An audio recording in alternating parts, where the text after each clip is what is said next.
Hello, good evening to everyone. Damini's beautiful ওয়ার্ল্ডে আপনাদের সবাইকে স্বাগত।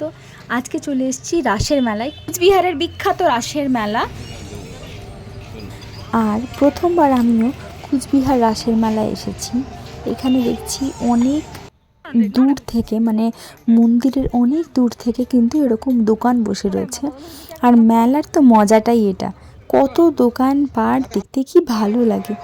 আর এদিকে আমরাও অনেকটা দূরে গাড়ি রেখে দিয়ে হেঁটে হেঁটে চলেছে মেলার পথে। এই যে গেটটা দেখছেন, এর ভেতর থেকে কিন্তু প্রচণ্ড ক্রাউডেড, মানে প্রচণ্ড ভিড়। আর এখানে সব ম্যাক্সিমাম গোপুদের দোকান। গোপুদের দোকান মানে গোপুদের জামা কাপড়, মশারি, খাট, সব কিছু, সোয়েটার।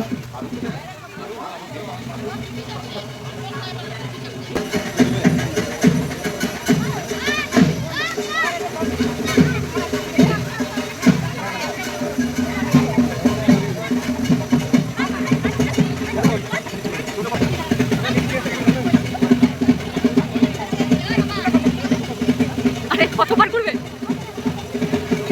হয়ে গেছে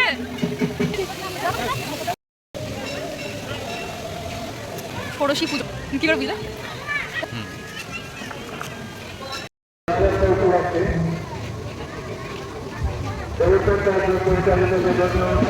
মন্দিরের ভেতর চারিদিকে এরকম সুন্দর সুন্দর করে সাজানো এবং কত ঠাকুর এসেছে চারিদিক থেকে।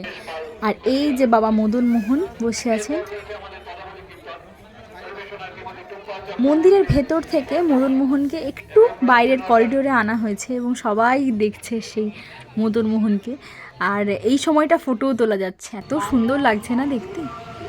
আর তারপরে ঘুরতে ঘুরতে তো খিদে পেয়ে গেছে, তো তাই জন্যে একটা জায়গায় বেশ বড় বড় ফুচকা দেখে ফুচকা ট্রাই করলাম। আর তারপরে কিন্তু এই দোকানটা তো সারা বছরই থাকে। মদন মোহনের যে মন্দির আছে, মন্দির থেকে যে একটা চৌপাটি আছে না, চৌপাটির ওখানটাতে এই ভেজিটেবল দোকানটা প্রায় বসে, ম্যাক্সিমাম দিনই বসে। তো সেখান থেকে আমরা কিন্তু ভেজিটেবল আর এগ ডেভিল ট্রাই করি, খেতে বেশ টেস্টি ছিল। বাইরের কোটিংটা খুব হালকা। তারপরে তো মেলার মধ্যে চলে এলাম। এগুলো শাড়ি, এগুলো শাড়ি, হ্যাঁ কি কথা বলবো?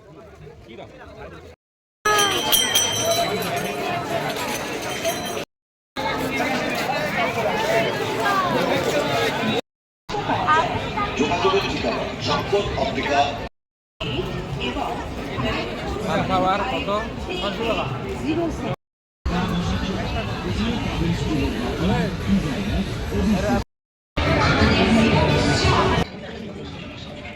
মেলা ঘুরতে ঘুরতে তো মানুষের খিদে পেয়ে যাবে, আর সেই জন্য এখানে পুরো জায়গাটা কিন্তু ফুড কোর্ট। বিভিন্ন রকম ভালো ভালো ব্র্যান্ডের খাবার দাবার কিন্তু এখানে পাওয়া যাচ্ছে। ইভেন আইসক্রিমও পাওয়া যাচ্ছে বাস্কিন রবিন্স। তো আমরাও কিন্তু প্রচণ্ড ঘুরতে ঘুরতে ইভেন ডমিনোজও এসেছে। তো ভাবলাম যে কী খাওয়া যায়, এত অপশন চারিদিকে, কনফিউজড হয়ে যাচ্ছিলাম যে কোনটা খাওয়া যায় আর কোনটা ছাড়বো।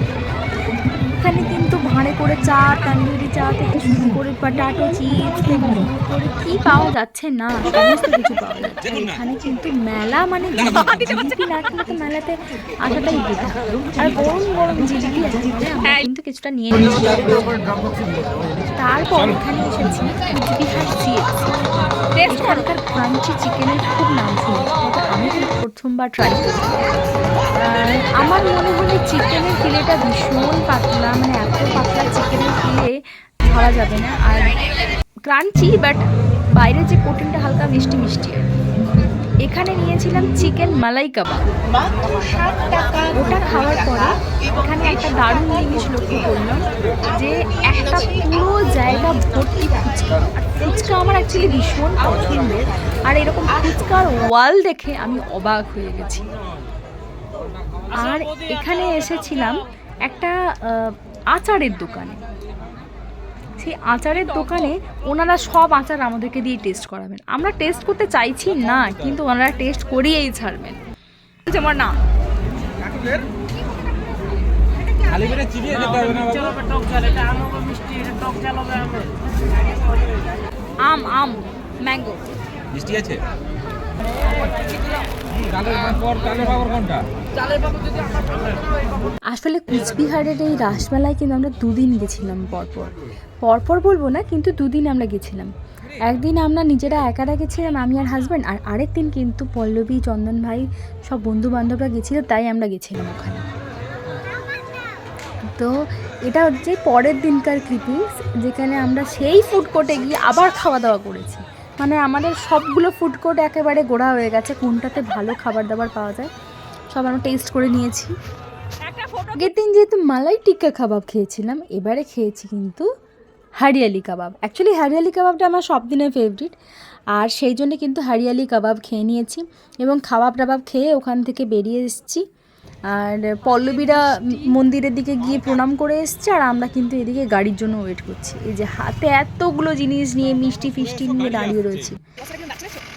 তো আমাদেরকে ফেরার সময় কিন্তু জঙ্গল হয়ে ফিরতে হয়, আর সেই জন্যেই কিন্তু জঙ্গলের মাঝে দাঁড়িয়ে চা আমাদের খেতেই হবে। এমনই একটা বদভ্যাসে পরিণত হয়ে গেছে, জঙ্গলের মাঝে চা না খেলে কিন্তু চলে না। মানে একেবারে ঘুটঘুটে জঙ্গল একেবারে আমার চারিদিকেই।